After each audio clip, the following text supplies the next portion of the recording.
Hello everyone and welcome back to my official The GH24 News YouTube channel. Hope you guys are having a wonderful day. Before we begin, hit the subscribe button and give this video a thumbs up. Elizabeth Baldwin will do CPR on Lucky Spencer, while Willow Corinthos gives an answer to Drew Quartermaine. Jason Morgan will also settle on a Cyrus Renaud decision, so let's talk about what's in store. At Liz's place, she'll do casket condensing on Lucky and supplicate him to stay with her. Lucky just got jabbed with Cyrus hype during their struggle, so Elizabeth will try to keep Lucky alive until he can be transported to GH. Over with Anna Devane, she'll have a strategy session with Jordan Ashford and Laura Collins. Anna will talk about commodity the PCPD should find out, but Laura's attention will soon be on Lucky, following some horrible news. Once Lucky makes it to the sanitarium, Portia Robinson and Isaiah Gannon will work frenetically to save his life. Meanwhile, Dante Falconeri will continue his discussion with Lulu Spencer now that she knows Brooke Lynn Quartermaine and Harrison Chase CA and have children. Still, Lulu's mind will soon be on Lucky rather, since she'll get updates on his fire within the coming occasion or two. As for Chase, he'll reconvene with Brooke Lynn and make another sincere gesture. Chase will admit it's not enough, but he'll add that it's all he can do. Once Brooke Lynn sees how shamefaced Chase feels about No Way being suitable to give her a child, she'll try to find her courage. It sounds like Brooke Lynn's about to confess she had a baby as a teenager that she gave up for relinquishment. Next, Curtis Ashford will turn to Stella Henry for a favor that only she can give. Stella will hear to what Curtis has to say and find a way to help if she can. At Drew's new house, he'll await Willow's answer since he just asked her to move in with him. Drew is ready to blend their families and is hoping Willow feels the same way, but will she be ready for that huge step? Jason will face a delicate choice, maybe one involving whether he'll go after Cyrus himself. Jason looking emotional as he admits there's just one thing holding him back. Sam McCall obviously wouldn't be there in the meet, but Jason might talk to her anyway and confess that he's concerned about the effect his conduct could have on Danny Morgan. Will Jason decide he has to take Cyrus down anyway, or will he hold himself back? It's worth mentioning that Jack Brennan just got some critical word from work and will most likely end up at Cyrus' den, so he may play a part in Jocelyn Jack's deliverance and Cyrus brewing downfall. Some wild moments are ahead as Cyrus appears and finds Jocelyn poking, so we'll bring you more prognostications on the drama that's about to erupt. Numerous suckers know about Maurice Benard's State of Mind podcast, which frequently allows fellow actors to join him and bandy behind-the-scenes details as well as internal health motifs. Ever since Kelly Monaco was given the charge from GH, observers have been hoping to hear her side of the story. That's no mistrustfulness why Benard has been getting plenitude of requests to have Monaco on his show. Maurice Benard felt the need to clarify the situation on X, formerly known as Twitter, and let suckers know that he's indeed asked Monaco to come on State of Mind. Monaco hasn't accepted the offer yet, so Benard suggested he didn't want to be too pushy about it. It's clear that the door's wide open if Monaco ever decides to slip her GH experience on State of Mind. That said, Benard also conceded that Monaco might be too busy to join him. Ever since Kelly Monaco was fired at GH, there's been buzz about her potentially scoring another cleaner job. It's clearly possible Monaco will show up on Days of Our Lives, The Young and the Restless, or indeed The Bold and the Beautiful. Anyhow, Benard's comment about Monaco maybe having more important effects on her plate could be a hint about her scoring a new part nearly. There's no guarantee Benard has any inside knowledge of that, but he might have been suggesting that Monaco was busy with other film and TV systems.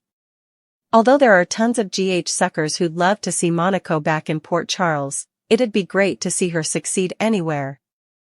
As for what's coming for Sonny, he's sure to feud with Jen Sidwell and fight to cover the people he cares about. Our prognostications allude that Sidwell and Sonny's contest could lead to some shocking consequences once it really heats up. General Hospital spoilers say Natalia Ramirez will get tangled up in all the drama, so we'll bring you updates on all the unsettling news and violent showdowns. Having a character running around boggling people clearly ups the stakes on a day-to-day basis. But the story's got to make sense, and right now, it just doesn't. When Tuffy turned Holy Comer Cyrus is eventually served his just comeuppance, the Pens have to give us an explanation for his conduct that'll make us go, "Oh, now I get it." Rather of "Oh, you've got to be kidding me." Was anyone happy that General Hospital separated Sasha and Cody by making them relatives? Show of hands? No bone. That's what we allowed. So the briskly Holly and Robert can be returned to the oil to reveal that the would-be dears are related after all, the better. Right now, Cody is undoing all the progress he made when he stepped up as Sasha's protection. We're impeccably willing to allow that people can change, can grow, can ameliorate. But we ain't buying it where Natalya is concerned.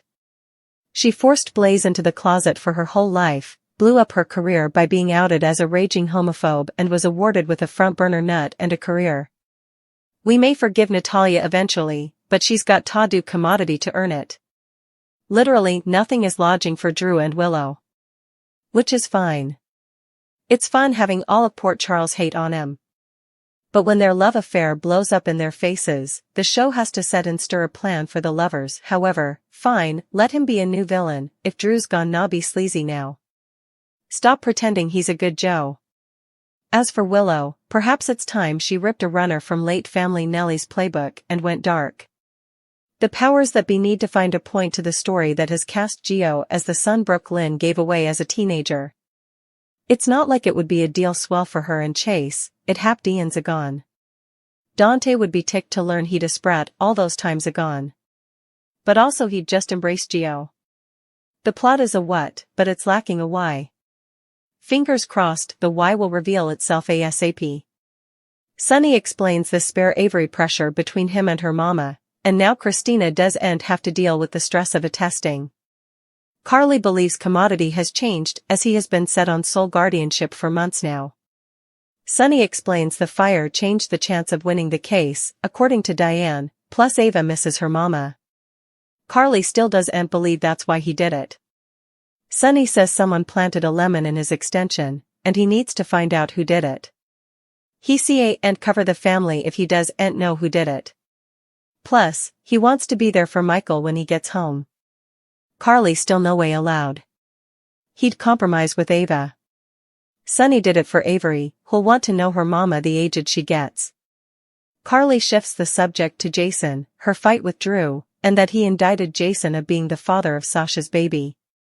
She hasn't been suitable to talk to Jason about it yet, and Sasha says it's no bone's business. She thinks she needs to call him, especially if Jason is helping Sasha like he helped her when she was pregnant with Michael. Sunny suggests they stay until Jason calls them to talk. Carly can't stay, so he asks why she needs to know. She explains she wants to know so she can support him if it's true, or if he's lying, she can back him up.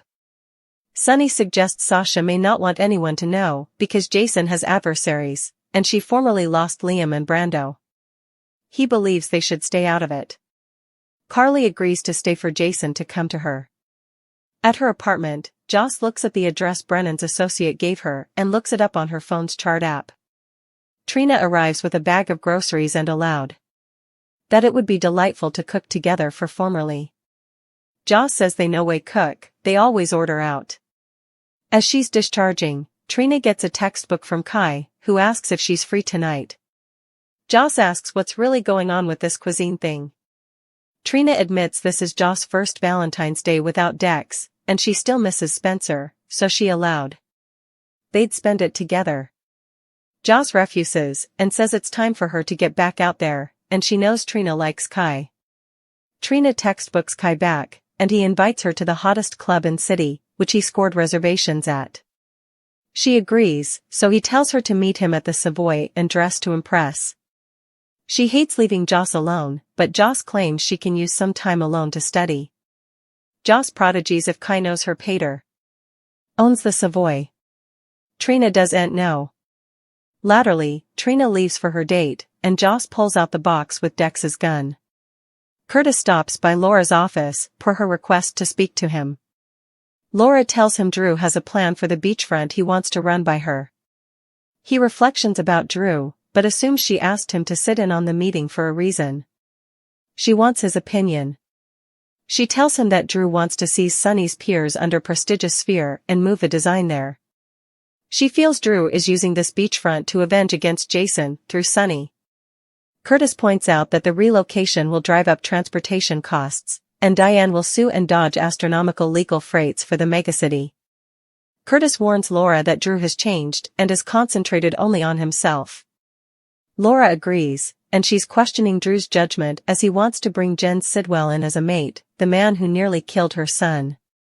Curtis is surprised and asks if Laura has talked to Jordan about this. Laura has, and says she'll be coming to the meeting. Curtis tells her that he saw Jordan with Jen's the other day, and she seems to be buying what he's selling. Jordan arrives and missions Laura about her meeting with Jen's, putting Curtis' fears to rest. She feels she can get information about Jen's and his businesses by probing him, but Curtis thinks it's a bad idea as she's not a Bobby. Presently, Drew arrives and says, "I can tell this is going to be a tough room." Drew makes his argument for moving the beachfront, which will bring in plutocrat for the megacity and exclude Sunny's crime association. He suggests they suppose about what's stylish for Port Charles. Do they let Sunny continue his business and let the beachfront die, or move it and take out crime? Jordan points out that Sunny's coffee business is licit, and that would bring people their jobs and the megacity plutocrat to dislocate the beachfront. She also says Sunny would sue them, which would bring the megacity more. Drew says if he wasn't the one proposing this, would they suppose doubly about moving forward? He says it's commodity to suppose of and leaves. Laura, Curtis, and Jordan consider Drew's idea and whether this design is worth the trouble it could bring them.